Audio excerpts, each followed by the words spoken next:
जय श्री श्याम दोस्तों, स्वागत है आप सभी का श्याम दीवानी के चैनल में। इस वीडियो में हम बताएंगे पाप मोचनी एकादशी कब है इस बार, क्यों इतना कंफ्यूज है। इस एकादशी को पाप हरने वाली एकादशी भी कहा गया है। चैत्र माह की कृष्ण पक्ष की एकादशी तिथि को पाप मोचनी एकादशी के नाम से जाना जाता है। हिंदू धर्म में एकादशी व्रत का विशेष महत्व होता है। ऐसी मान्यता है कि एकादशी का व्रत करने से विष्णु जी के साथ लक्ष्मी जी की भी कृपा हमें प्राप्त होती है।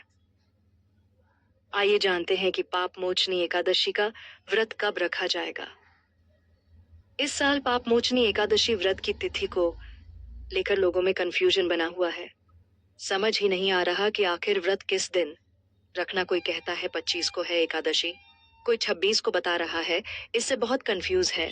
लेकिन इस बार क्या है कि इनको 25 को रखना है, किसको 26 को? तो देखिए, जो सामान्य लोग हैं यानी गृहस्थ लोग, तो वो तो 25 मार्च को पाप मोचनी एकादशी का व्रत रखेंगे, जबकि वैष्णव समाज के लोग 26 मार्च एकादशी का व्रत करेंगे। इसलिए ही एकादशी को 2 दिन का बताया जा रहा है। हर माह में 2 बार एकादशी तिथि आती है। एक कृष्ण पक्ष में आती है और दूसरी शुक्ल पक्ष में। सभी एकादशी व्रत के नाम अलग अलग होते हैं और अपना अलग महत्व होता है। चैत्र माह की कृष्ण पक्ष की एकादशी तिथि को पाप मोचनी एकादशी के नाम से जाना जाता है, जो कि इस बार 25-20 को है।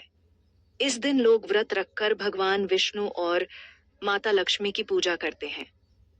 धार्मिक मान्यता है कि ऐसा करने से सभी मनोकामनाएं पूरी हो जाती हैं और जाने अनजाने में किए गए पापों से मुक्ति मिलती है।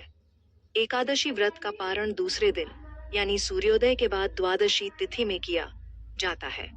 चलिए अब जानते हैं कि इस पाप मोचनी एकादशी का व्रत का पारण कब किया जाएगा और एकादशी का मुहूर्त क्या होगा।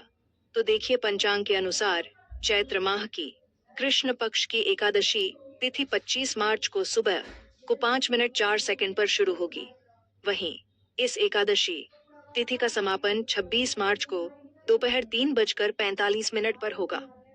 ऐसे में पाप मोचनी एकादशी का व्रत 26 मार्च को रखा जाएगा।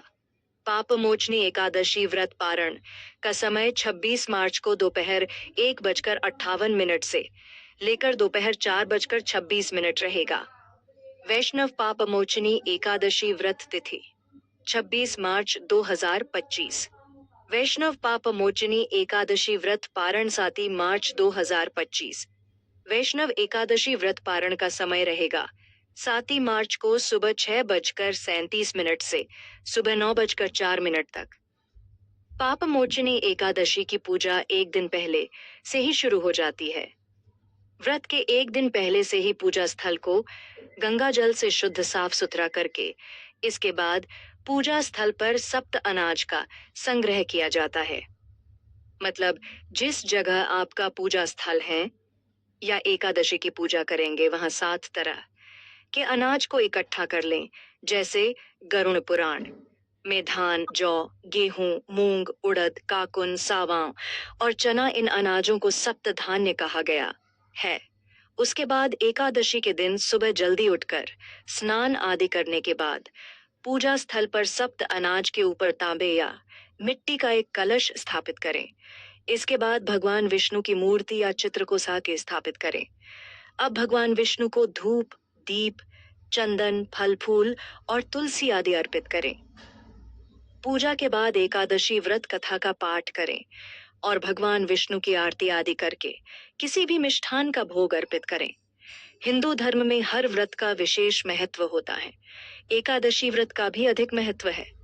धार्मिक मान्यता है कि एकादशी व्रत को करने से भगवान विष्णु और माता लक्ष्मी की विशेष कृपा बरसती है। हर महीने में 2 बार एकादशी का व्रत रखा जाता है, एक कृष्ण पक्ष में और दूसरा शुक्ल पक्ष में। आमतौर पर एक साल में 24 एकादशी पड़ती है, लेकिन अधिक मास या मलमास आता है तो इनकी संख्या 26 हो जाती है। पाप मोचनी एकादशी का व्रत रखकर शुभ मुहूर्त और पूरे विधि विधान तथा श्रद्धा भाव से पूजा करने से सभी मनोकामनाएं पूर्ण होती हैं। धार्मिक मान्यता के अनुसार, जैसा कि नाम से ही स्पष्ट है, पापमोचनी एकादशी, इस व्रत को रखने से व्यक्ति के सभी पाप मिट जाते हैं। पापमोचनी एकादशी के दिन व्रत रखने के साथ ही लक्ष्मी नारायण की विधि पूर्वक पूजा अर्चना करनी चाहिए। साथ ही पापमोचनी एकादशी की व्रत कथा भी जरूर पढ़नी या सुननी चाहिए। मान्यता है कि ऐसा करने से घर में धन संपत्ति और सुख समृद्धि का वास हमेशा बना रहता है। पापमोचनी एकादशी साधक को उसके सभी पापों से मुक्त कर उसके लिए मोक्ष के मार्ग खोलती है।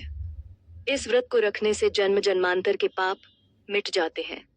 इसके अलावा पापमोचनी एकादशी का व्रत रखने से व्यक्ति को सभी तीर्थ स्थलों के दर्शन करने और गायों के दान से भी ज्यादा पुण्य की प्राप्ति होती है। आज की वीडियो में इतना ही, उम्मीद करते हैं इस वीडियो में दी गई जानकारी आपके लिए लाभकारी होगी। तो अगर वीडियो पसंद आई हो तो लाइक करें और कमेंट में जय श्री हरि विष्णु लिख दें और आगे भी शेयर कर दें ताकि और भी इसका लाभ उठा सकें, उन्हें सही जानकारी प्राप्त हो सके। मिलते नई जानकारी के साथ। जय श्री श्याम।